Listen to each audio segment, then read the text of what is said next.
O Senhor esteja convosco. Ele está no meio de nós. Proclamação do Evangelho de nosso Senhor Jesus Cristo, segundo São Mateus. Glória a vós, Senhor. Naquele tempo, Jesus falou às multidões e a seus discípulos. Os mestres da lei e os fariseus têm autoridade para interpretar a lei de Moisés.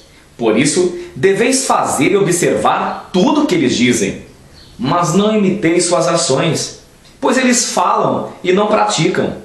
Amarram pesados fardos e os colocam nos ombros dos outros, mas eles mesmos não estão dispostos a movê-los nem sequer com um dedo.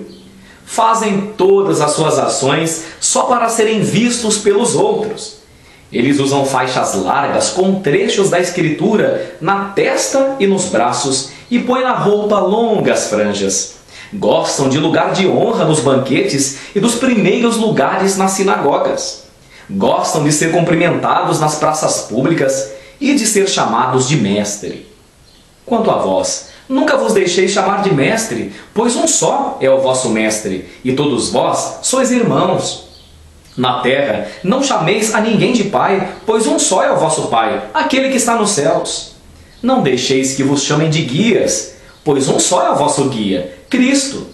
Pelo contrário, o maior dentre vós deve ser aquele que vos serve. Quem se exaltar será humilhado, e quem se humilhar será exaltado.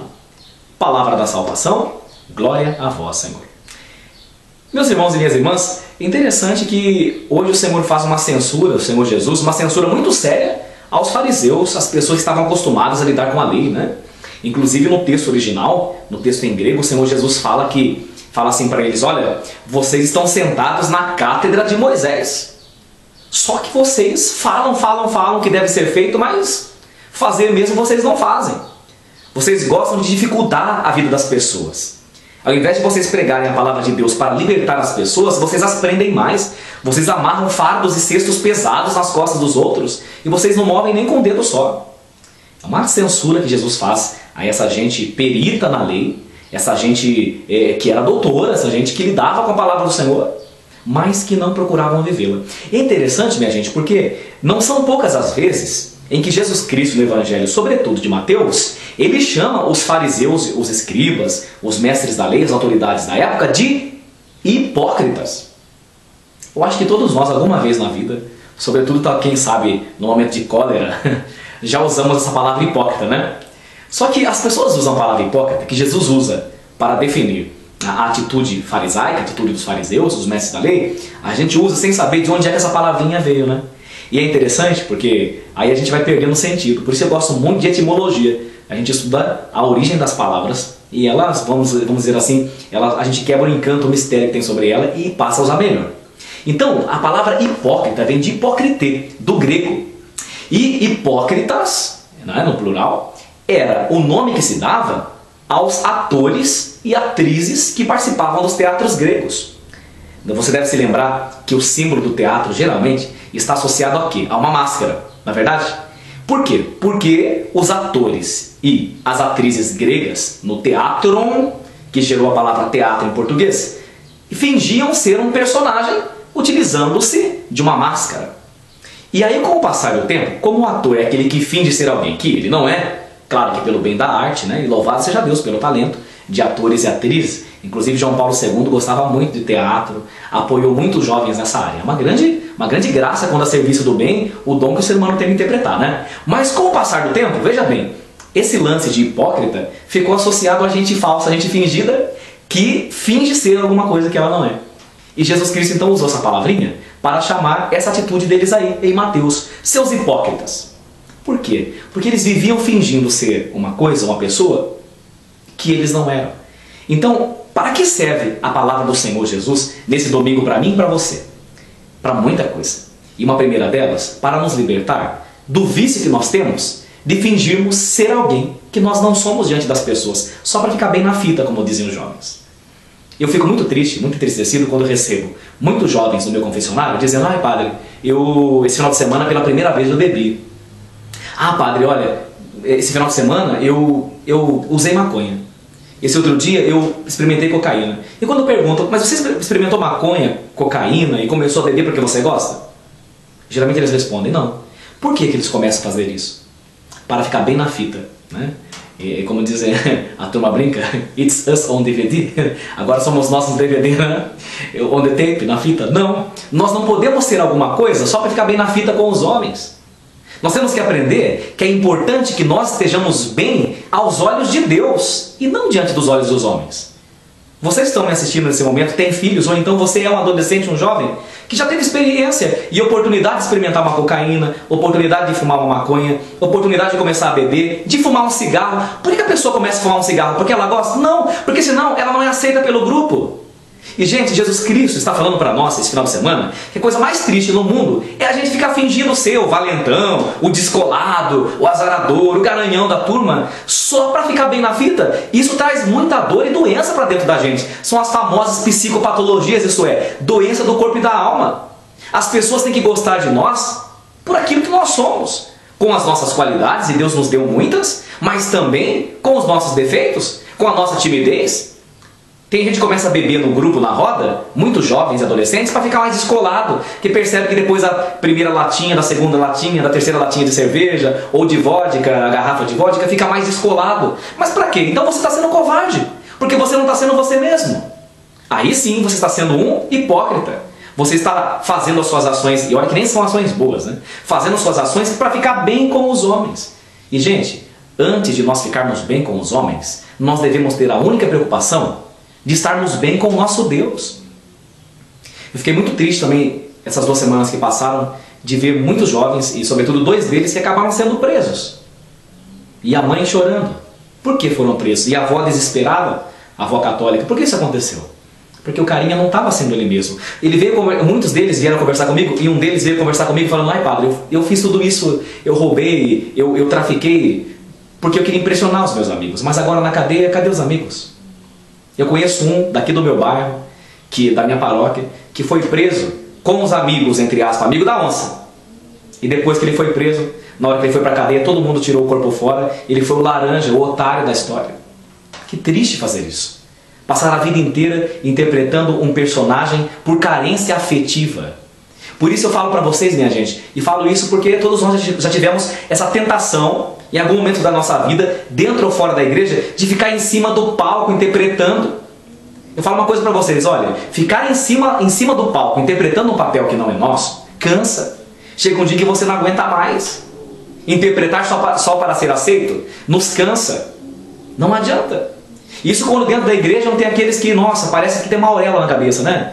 São anjos já, não pecam, não falham, né? Já oram como convém, já rezam o necessário. Não, nós temos que admitir a nossa fraqueza. É por isso que nosso Senhor Jesus Cristo instituiu o sacramento da confissão, para que eu tenha coragem de chegar diante do sacerdote e falar: olha padre, eu participo aqui da nossa paróquia, mas eu ainda tenho isso, eu ainda não rezo como convém, eu sou um doce aqui dentro da igreja, mas lá fora tem dificuldade com a minha mãe e com meu pai.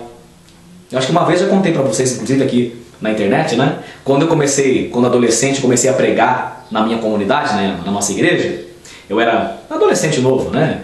11, 12 anos. Eu me lembro que eu era um filho muito estourado em casa, sabe? Nervoso. Aí um dia minha mãe falou assim: a próxima vez que você for pregar na igreja, eu vou contar para todo mundo lá fora, todo mundo da igreja, o bicho que você é aqui dentro, o sem educação que você é aqui, para ver se a turma vai te aceitar lá. O dia que eu vi isso da minha mãe, eu falei: puxa vida, eu estou fingindo lá fora ser uma coisa que eu não sou, não é? E aqui dentro da minha casa, onde eu preciso dar testemunho, eu não estou dando testemunho, eu não estou amando. Nós temos que pensar nisso, né? Ser uma coisa dentro da igreja, um santo, e perseguir os outros no ambiente de trabalho, ser áspero com a esposa, tratar os filhos só na gritaria. O que adianta? Então, o nosso Senhor Jesus Cristo instituiu o sacramento da confissão para a gente treinar também a nossa humildade, gente. Porque somente o humilde reconhece a sua limitação e a sua pobreza. Só quem é humilde consegue fazer isso. Por isso que eu acho lindo, né? Jesus Cristo censura a hipocrisia dos fariseus e dos mestres da lei, mas ele termina o evangelho falando: olha, quem se humilha será exaltado. Quando nós reconhecemos as nossas misérias, as nossas fraquezas, Deus nos exalta e Deus nos ajuda a vencermos essas misérias e essas fraquezas. Mas antes é preciso reconhecer. Enquanto eu me sinto perfeito, enquanto eu sou um verdadeiro ator, eu não consigo ser santo. Porque o santo é aquele que reconhece que ainda tem muita coisa para melhorar, né? E eu fico pensando numa coisa, né? como é mais leve a gente ser a gente mesmo. É muito mais leve quando as pessoas já nos conhecem. Eu acho um sarro quando a pessoa chega pra mim e fala, quem convive comigo no dia a dia, né? E às vezes até não me chama de padre por tanta convivência. Fala, Vaguinho, eu percebo que você às vezes estoura algumas coisas, então eu já evito fazer porque eu já te conheço. Como é gostoso quando alguém já nos conhece.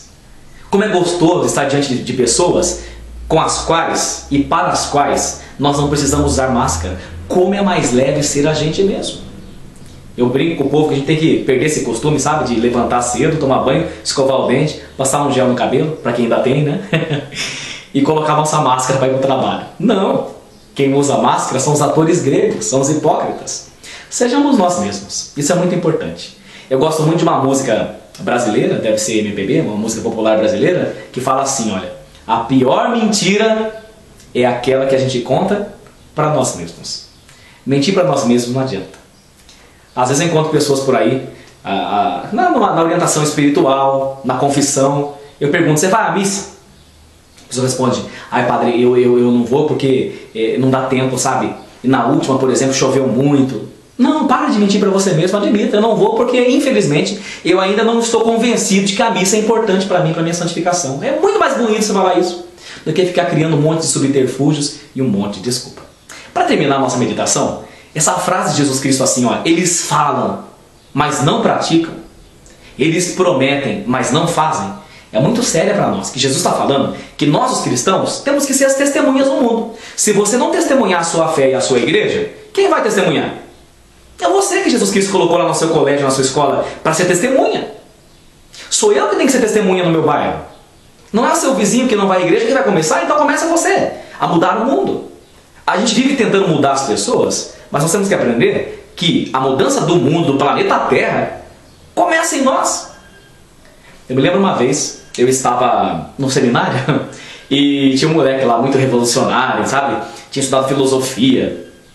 E ele falou assim que o mundo precisava de revolução, queria mudar as normas do seminário, papapá. Aí me lembro uma vez, o padre chegou para ele e falou assim, escuta, você quer mudar o mundo? O mundo precisa de mudança. Ele falou, claro, o mundo precisa mudar, e viva a revolução, né? Ele gostava de Che Guevara. E o padre falou assim, olha, eu fui no seu quarto é o mais bagunçado do seminário. Que tal você começar a mudar o mundo limpando o seu quarto? Estendendo o lençol na cama, tirando a toalha molhada de cima dela. Vamos começar a mudar o mundo pelo nosso quarto, né? Às vezes a gente quer mudar o planeta, quer que todo mundo mude. E quem está precisando mudar? Somos nós. A mudança tem que começar em nós. Por isso que o testemunho é muito importante. Jesus Cristo fala, eles falam, mas não praticam. Eu gosto de dizer assim, olha, eu pego aquela frase que todo mundo conhece assim, que uma imagem fala mais que 1000 palavras, eu digo, um exemplo fala mais que 1000 palavras. E por isso que eu termino essa nossa gravação de hoje, esse nosso programa virtual Luz para o Meu Caminho, com um exemplo que eu achei fantástico. Diz que certa vez, uma mãe de igreja, né? Ela tinha uma menininha pequenininha que estava indo para o parquinho, criança pequena ainda, né? E ela falou assim para a filha dela que é muito importante rezar todo dia, né? Que a mamãe rezava, e falou para a filha dela que não podia faltar da escola, e sempre ensinou a filha, né? Desde pequenininha, desde pequena, que se torce o pepino a fazer as coisas certas, né? E a filha foi observando a mãe. E um dia a menina acordou reinando que não queria tomar banho e que não ia para o parquinho de jeito nenhum. Não ia para a creche. E tinha que ir. E a mãe tentou convencer a menina que era importante que ela fosse. Aí a menininha, novinha, né? Mas já sabia, já era espertinha.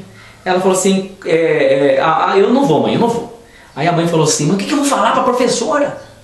E a menininha falou assim, só a senhora contar as mentiras que a senhora conta, por exemplo. Quando toca a campainha, a senhora não quer atender, a senhora manda falar que não tá. Então fala para a professora que eu estou doente. É só inventar mais uma mentira, como a senhora sempre inventa. E a casa da mãe, o queixo dela caiu, né? Porque ela viu que não estava sendo uma boa testemunha dentro da casa dela. É como aquela pessoa que fala, olha, não fume, fumar faz mal. Cigarro na boca, adianta. Por isso que eu digo que um exemplo vale mais que 1000 palavras. Falar só não adianta, é preciso fazer. Por isso que o Papa Paulo VI, na Evangelho Nunciandi, ele fala assim, o nosso mundo, esse mundo de hoje, tem mais necessidade das testemunhas que dos mestres. Porque de mestre, o mundo está cheio. Hoje nós vemos no Evangelho os mestres da lei. Ótimo, mestre tem um monte, mas testemunhas tem poucas. Vamos ser testemunhas mais do que ser mestre. Termino com a frase do Papa Paulo VI para você guardar no coração. O mundo tem mais necessidade das testemunhas que dos mestres. Que Deus te abençoe muito, viu? Te ampare, te proteja, te guarde, te ilumine. Em nome do Pai, e do Filho, e do Espírito Santo. Amém. Até o nosso próximo encontro virtual no Luz para o Meu Caminho, se Deus quiser.